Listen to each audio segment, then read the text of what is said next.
अब बच्चे आ जाओ कि इसी को हमने क्या बोला है, फर्स्ट में क्या बोला है, the collection of vowels in English alphabets, this is a set contain 5 elements namely AEIOU। जो इंग्लिश वॉवेल्स है ना ये वेल डिफाइंड है, ये क्या होते हैं 5 लेटर्स होते हैं AEIOU, इसी को हम क्या बोलते हैं वॉवेल्स बोलते हैं, तो इट इज़ वेल डिफाइंड। तो अगर मैं बोलूँ collection of all vowels in English alphabet, इसको क्या हम कलेक्ट कर सकते हैं, तो बिल्कुल कर सकते हैं because it is well defined.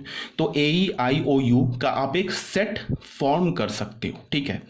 फिर क्या सेकेंड में बोल रहा है, the collection of past presidents in Indian union of is a set, तो जो पास्ट प्रेसिडेंट्स हैं हमारे इंडिया के, ठीक है, वो भी तो वेल डिफाइंड है, कोई एम्बिग्यूटी तो नहीं है, हमें पता है ना कि ये इस साल के प्रेसिडेंट थे, ये इस साल के प्रेसिडेंट थे, ये भी वेल डिफाइंड है, तो it is also a set. जैसे मैंने थर्ड में बोला the collection of best Indian cricketer is not a set, best word is not defined, तो बेस्ट इंडियन क्रिकेटर तुम बता ही नहीं सकते हो, कोई बोलेगा कि ये बेस्ट इंडियन क्रिकेटर है, कोई दूसरा बंदा बोलेगा कि ये बेस्ट इंडियन क्रिकेटर है, तो it is also not well defined, so it is also not a set. Fourth में आ जाओ, the collection of first prime natural number is a set containing the elements 2, 3, 5, 7, 11। Prime number is well defined, पता है हमने सीखा भी था कि prime number किसे बोलते हैं, numbers containing 2 factors 1 and itself is called a prime number, तो prime number is well defined. First 5 prime number is also well defined, तो ये भी एक सेट है, ठीक है। उसके बाद आ जाओ बच्चे फिफ्थ पॉइंट में। फिफ्थ पॉइंट में क्या है कि कुछ हमारे स्टैंडर्ड सेट्स हैं। स्टैंडर्ड सेट बोलने का मतलब कि जब भी मैं कैपिटल एन लिखूंगा तो इसका क्या मतलब होगा, for the set of natural numbers, ये किसका होगा, नेचुरल नंबर का सेट होगा, उसे हम क्या बोलेंगे, कैपिटल एन, ठीक है। तो जब भी तुम्हें पूरे मैथमेटिक्स में कैपिटल एन लिखा दिखेगा तो तुम क्या समझ जाओगे कि ये कैपिटल एन सारे नेचुरल नंबर के सेट को रिप्रेजेंट कर रहा है, मीन्स 1, 2, 3, 4 एंड सो ऑन, ठीक है। आई लिखा होगा कैपिटल आई या कैपिटल जेड, ये किसे रिप्रेजेंट करता है, for the set of integers, integers के सेट को रिप्रेजेंट करता है। आई प्लस या जेड प्लस, आई प्लस या जेड प्लस क्या होता है, set of all positive integers. फिर तुम्हें पता है कि positive integer is nothing but natural number, ठीक है ना, बिकॉज जीरो तो पॉजिटिव इंटीजर में आएगा नहीं, निगेटिव इंटीजर भी जो होगा वो भी पॉजिटिव इंटीजर में नहीं आएगा, तो पॉजिटिव इंटीजर को हम क्या लिख सकते हैं, ये आई प्लस को हम कैपिटल एन भी लिख सकते हैं। उसके बाद आ जाओ बच्चे क्यू पर। क्यू जो है ना, कैपिटल क्यू, ये किसके सेट को रिप्रेजेंट करता है, रैशनल नंबर के सेट को रिप्रेजेंट करता है।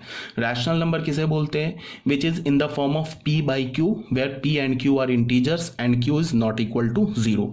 q प्लस किसे रिप्रेजेंट करता है, set of all positive rational number, ठीक है। आर किसे रिप्रेजेंट करता है, set of all real numbers, R जो होता है ना सारे real numbers, means rational number और इरेशनल नंबर, इसको मिला दोगे ना तो सारे रियल नंबर्स आ जाएंगे, मतलब रैशनल और इरेशनल में नेचुरल नंबर आ गए, होल नंबर्स आ गए, इंटीजर्स आ गए, सारे आ गए, प्राइम नंबर आ गए, इवन नंबर आ गए, ऑड नंबर आ गए, कंपोजिट नंबर आ गए, यूनिक नंबर आ गए, सारे नंबर्स आ गए, तो उसके सेट को हम किससे रिप्रेजेंट करते हैं, सेट ऑफ कैपिटल आर से, that is the set of all real numbers, ठीक है। उसके बाद आ जाओ आर प्लस पे, ठीक है। आर प्लस से हम क्या बोलते हैं, for the set of all positive real numbers, जो पॉजिटिव रियल नंबर्स होते हैं ना उसको हम कैपिटल आर से रिप्रेजेंट करते हैं। आर माइनस क्या होता है, for the set of all negative real numbers, clear है। कैपिटल सी किससे हम लोग रिप्रेजेंट करते हैं, for the set of all complex number. अब ये जो बच्चे ये कॉम्प्लेक्स नंबर है ना, ये complex number is a special type of number, इसको हम इन डिटेल कॉम्प्लेक्स नंबर एक चैप्टर है उसमें स्टडी करेंगे, ठीक है। काफ़ी इंटरेस्टिंग चैप्टर है, आप पढ़ोगे इसको तो वहाँ हम लोग इसको इन डिटेल स्टडी करेंगे। फिर आ जाते हैं आई माइनस लिखा है हमने, जेड माइनस लिखा, ये क्या होता है, for the set of all integers, sorry all negative integers, जितने भी निगेटिव इंटीजर्स हैं -1, -2, -3 एंड सो ऑन, इन सारे को किससे हम रिप्रेजेंट करते हैं, आई माइनस या जेड माइनस है, ठीक है।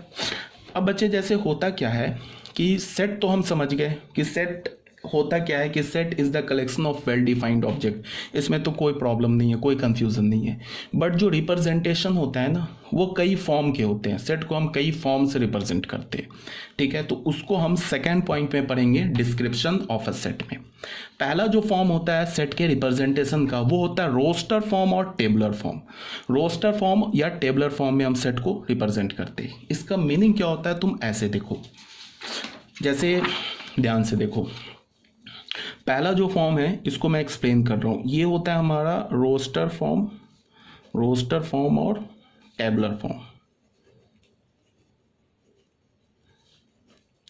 इस फॉर्म में हम डिस्क्रीट सेट को रिप्रेजेंट करते हैं इन जनरल, ठीक है। मतलब क्या हुआ, डिस्क्रीट सेट, डिस्क्रीट वर्ड का मतलब क्या होता है, टूटा हुआ। टूटा का मतलब क्या होता है, जैसे मैंने बोला कि set of first 5 natural number, तो पहले जो 5 नेचुरल नंबर हैं ये डिस्क्रीट नंबर्स हैं। पहले 5 नेचुरल नंबर क्या होंगे, 1 2 3 4 5। 1 के बाद आया 2, 2 के बाद आया 3, 3 के बाद 4 एंड देन 4 के बाद 5। तो ये जो नंबर है ना, 1 के बाद 2 आया, तो 1 से 2 के बीच में इन्फानाइट रियल नंबर्स हमने छोड़ दिया। अगर मैं 1 से 2 के बीच में सारे इन्फानाइट रियल नंबर्स को ले लेता तब तो ये कंटिन्यूस सेट बन जाता, ठीक है ना।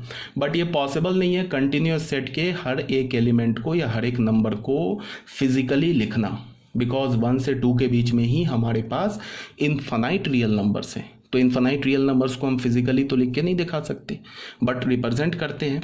जैसे मैंने बोला कि एक सेट लिया, सेट में मैंने क्या बोला, set of all natural numbers, set of all natural numbers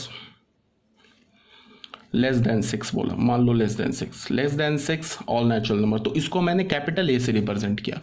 तो रोस्टर फॉर्म में हम क्या करते हैं, ये तो मैंने सेट को लैंग्वेज में लिख दिया, ठीक है, ये तो लैंग्वेज में लिखा। रोस्टर फॉर्म में क्या करते हैं, एक कर्ली ब्रैकेट बनाते हैं ऐसे, ठीक है। अब पहले जो 5 लेस देन 6 जो नेचुरल नंबर है उसको हम फिजिकली 1 by 1 लिखेंगे। तो पहला क्या हमारा 1, दूसरा क्या है, सेकेंड इज 2, 3, 4, 5। ये हमारा सेट ए हो गया। ये जो सेट में जो एलिमेंट्स लिखे हैं ना बच्चे, ये डिस्क्रीट फॉर्म में लिखे हुए हैं, ठीक है। ये 1 और 2 ये सब जो है नंबर सेपरेटेड है। 1 और 2 के बीच में इन्फानाइट रियल नंबर है, 2 और 3 के बीच में इन्फानाइट रियल नंबर्स है।